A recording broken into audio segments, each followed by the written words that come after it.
Hello friends, ಎಲ್ಲರಿಗೂ ನಮ್ಮ ಅಮ್ಮನ ಅಡುಗೆಗೆ ಸ್ವಾಗತ. ಯಾರೆಲ್ಲ ನಮ್ಮ ಚಾನಲ್ನ ಸಬ್ಸ್ಕ್ರೈಬ್ ಮಾಡ್ಕೊಂಡಿದ್ದೀರಾ ಎಲ್ಲರಿಗೂ ಧನ್ಯವಾದಗಳು. ಹಾಗೆಯೇ ಯಾರೇನ ಸಬ್ಸ್ಕ್ರೈಬ್ ಮಾಡ್ತೀರಾ, ವಿಡಿಯೋ ನೋಡ್ತಾ ಇದ್ದೀರಾ, ನಮ್ಮ ಅಮ್ಮನ ಅಡುಗೆ ಚಾನಲ್ನ ಸಬ್ಸ್ಕ್ರೈಬ್ ಮಾಡ್ಕೊಳ್ಳಿ. ಹಾಗೆಯೇ ಪಕ್ಕದಲ್ಲಿ ಬರುವ ಬೆಲ್ ಐಕನ್ನ ಕ್ಲಿಕ್ ಮಾಡ್ಕೊಳ್ಳಿ. ಒಂದೇ ಥರ ಚಟ್ನಿ ಮಾಡಿ ಬೋರ್ ಆಗಿದೆಯಾ ಫ್ರೆಂಡ್ಸ್? ಹಾಗಾದರೆ ಈ ವಿಡಿಯೋದಲ್ಲಿ ನಾನು ತೋರಿಸ್ತಾ ಇರೋದು ಪುದೀನ ಚಟ್ನಿ ಡಿಫ್ರೆಂಟಾಗಿ ಮಾಡೋದು ಹೇಗೆ ಅಂತ. ತುಂಬಾ ರುಚಿಯಾಗಿರುತ್ತೆ.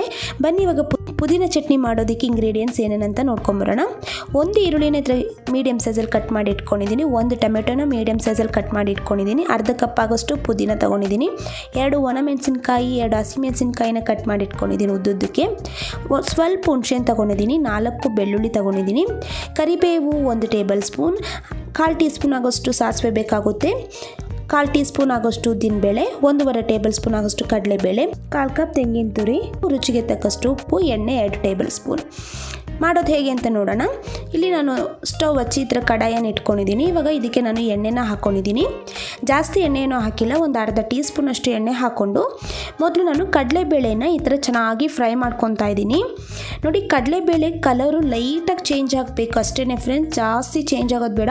ಲೋ ಫ್ಲೇಮಲ್ಲೇ ನೀವು ಫ್ರೈ ಮಾಡ್ಕೊಳ್ಳಿ. ಇವಾಗ ನಾನು ಒಣಮೆಣಸಿನ್ಕಾಯಿ 2 ಹಾಕ್ಕೊಂಡಿದ್ದೀನಿ. ನಿಮ್ಗೇನಾದರೂ ಖಾರ ಜಾಸ್ತಿ ಬೇಕಂದರೆ ನೀವು ಒಂದು ಎಕ್ಸ್ಟ್ರಾ ಕೂಡ ಹಾಕ್ಕೋಬೋದು.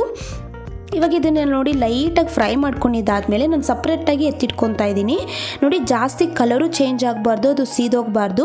ಲೈಟಾಗಿ ಫ್ರೈ ಮಾಡಿಕೊಂಡು ನಾವು ಸಪ್ರೇಟಾಗಿ ಎತ್ತಿಟ್ಕೋಬೇಕು. ಇವಾಗ ನಾನು ಅದೇ ಕಡಾಯಿಗೆ ಈರುಳ್ಳಿ ಹಾಕ್ಕೊಂಡಿದ್ದೀನಿ, ಹಾಗೆಯೇ ಬೆಳ್ಳುಳ್ಳಿನ ಹಾಕ್ಕೊಂಡು ಫ್ರೈ ಮಾಡ್ಕೊತಾ ಇದ್ದೀನಿ. ನೋಡಿ, ಇದೇ ಥರನೇ ಒಂದು ಸ್ವಲ್ಪ ಹೊತ್ತು 1-2 ನಿಮಿಷ ಮೀಡಿಯಮ್ ಫ್ಲೇಮಲ್ಲಿ ಫ್ರೈ ಮಾಡ್ಕೊಂಡಿದ್ದಾದಮೇಲೆ ನಾನು ಹಸಿಮೆಣಸಿನ್ಕಾಯಿನ ಹಾಕ್ಕೊಂಡಿದ್ದೀನಿ. 2 ಹಸಿಮೆಣಸಿನ್ಕಾಯಿನ ಉದ್ದುದ್ದಕ್ಕೆ ಕಟ್ ಮಾಡಿ ಹಾಕ್ಕೊಂಡಿರೋದು.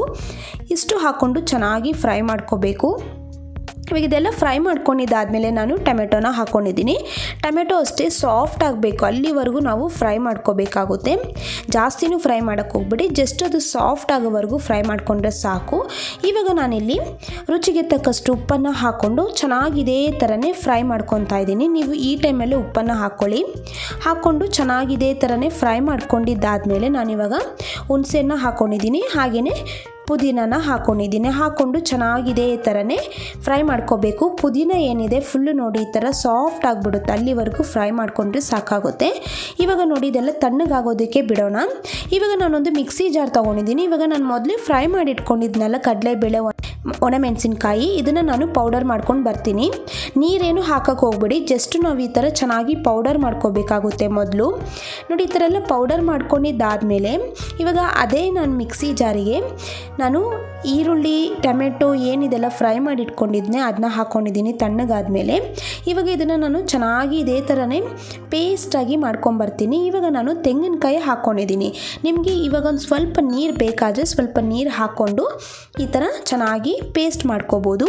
ನೋಡಿ, ಇವಾಗ ಚಟ್ನಿ ಎಲ್ಲ ನಾನು ಈ ಥರ ರುಬ್ಕೊಂಬಂದಿದ್ದೀನಿ. ಇವಾಗ ಒಗ್ಗರಣೆಗೆ ನಾನು ಸ್ಟವ್ ಹಚ್ಚಿ ಚಿಕ್ಕ ಕಡಾಯನ್ನು ಇಟ್ಕೊಂಡು ಎಣ್ಣೆ ಹಾಕ್ಕೊಂಡಿದ್ದೀನಿ. ಎಣ್ಣೆ ಒಂದು ಅರ್ಧ ಟೀ ಸ್ಪೂನ್ ಎಣ್ಣೆ ಹಾಕ್ಕೊಂಡು ಸಾಸಿವೆನ ಹಾಕ್ಕೊಂಡಿದ್ದೀನಿ, ಹಾಗೆಯೇ ಉದ್ದಿನಬೇಳೆನ ಹಾಕ್ಕೊಂಡಿದ್ದೀನಿ. ಇದೆರಡು ಹಾಕ್ಕೊಂಡು ಲೈಟಾಗಿ ಅದು ಫ್ರೈ ಆದಮೇಲೆ ನಾನು ಕರಿಬೇವನ್ನು ಹಾಕ್ಕೊಂಡಿದ್ದೀನಿ. ಇಷ್ಟೇ ಫ್ರೆಂಡ್ಸ್ ಒಗ್ಗರಣೆ. ಇವಾಗ ನೋಡಿ, ನಾನು ಚಟ್ನಿ ಎಲ್ಲ ಒಂದು ಬೌಲ್ಗೆ ಹಾಕ್ಕೊಂಡಿದ್ದೀನಿ. ಇವಾಗ ಒಗ್ಗರಣೆ ಹಾಕ್ಕೊಂಡು ಒಂದು ಸತಿ ಚೆನ್ನಾಗಿ ಮಿಕ್ಸ್ ಮಾಡ್ಕೊತಾ ಇದ್ದೀನಿ. ಮಿಕ್ಸ್ ಮಾಡಿಕೊಂಡ್ರೆ ಪುದೀನ ಚಟ್ನಿ ರೆಡಿಯಾಗಿದೆ ಫ್ರೆಂಡ್ಸ್, ತುಂಬಾ ಚೆನ್ನಾಗಿರುತ್ತೆ. ನಾನು ಆಲ್ರೆಡಿ ಪುದೀನ ಚಟ್ನಿ ನಮ್ಮ ಚಾನಲಲ್ಲಿ ಅಪ್ಲೋಡ್ ಮಾಡಿದ್ದೀವಿ. ನಿಮ್ಗೆ ಆ ರೆಸಿಪಿ ಬೇಕಾದರೆ ನಾವು ಸ್ಕ್ರೀನ್ ಮೇಲೆ ಲಿಂಕ್ ಹಾಕಿರ್ತೀನಿ, ಚೆಕ್ ಮಾಡ್ಕೊಳ್ಳಿ. ಇವಾಗ ನೋಡಿ, ಇಡ್ಲಿ ಜೊತೆ ಅಂತೂ ಸೂಪರಾಗಿರುತ್ತೆ. ಇಡ್ಲಿ, ದೋಸೆ, ಪಡ್ಡು ಇದಕ್ಕೆಲ್ಲ ಒಳ್ಳೆ ಕಾಂಬಿನೇಷನ್ ಅಂತಲೇ ಹೇಳ್ಬೋದು ಫ್ರೆಂಡ್ಸ್.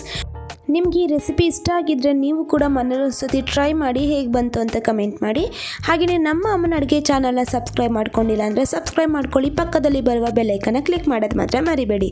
ಈ ವಿಡಿಯೋ ನೋಡಿರುವ ಎಲ್ಲ ವೀಕ್ಷಕರಿಗೂ ಧನ್ಯವಾದಗಳು.